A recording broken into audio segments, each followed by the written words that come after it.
Hey, Freedom from Food community. Restriction is our subject today. I know all too well about restriction from when I was 11 and actually began controlling or restricting food. So what could it be? It could be that you are anorexic. You've had this label put on you and you are restricting your food and you are underweight. It could be that you are restricting in phases because you are binging and the next day you decide to restrict. It could be that you're on a yo-yo diet where you go through times of fasting and you seriously into your fasting and you're restricting calories, and then suddenly you just sabotage or you have a big binge session and it's all undone and you put on weight and you put on more weight than you did when you first started. So there's a lot of different levels to restricting.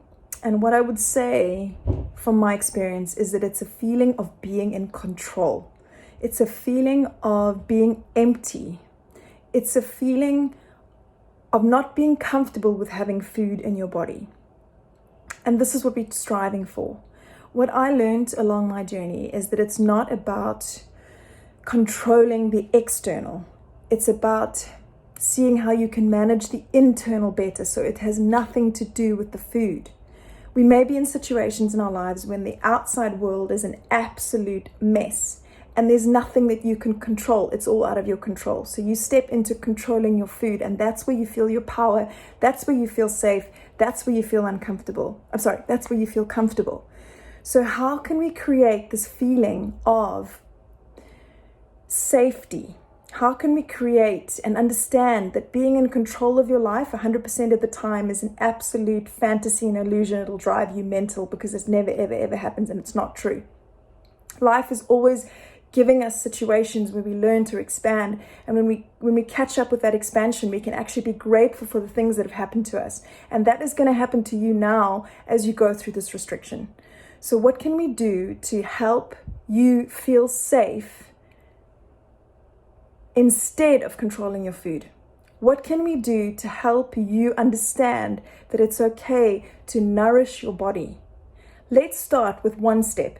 Let's start with one meal a day where you maybe don't count the calories, or one meal a day where you have a whole apple instead of half an apple. So one meal a day where you think about nothing but allowing nourishment into your body.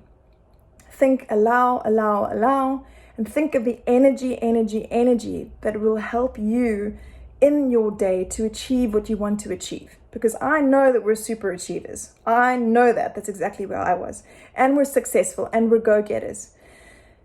Let's do one meal a day where you don't count the calories, where you have slightly more to eat, and just do it step by step like that, and allow the nourishment, allow love, keep building on that love. I really hope this helped you. I have created a 5-module course where all of this information is in a very step-by-step, easy, simple way to understand, with worksheets that you can use. I will be sharing that with you shortly. Please write your comments below about restriction. If there's anything you feel like I've missed out that somebody else can benefit from, write it below. And I'll see you on the next one. Bye.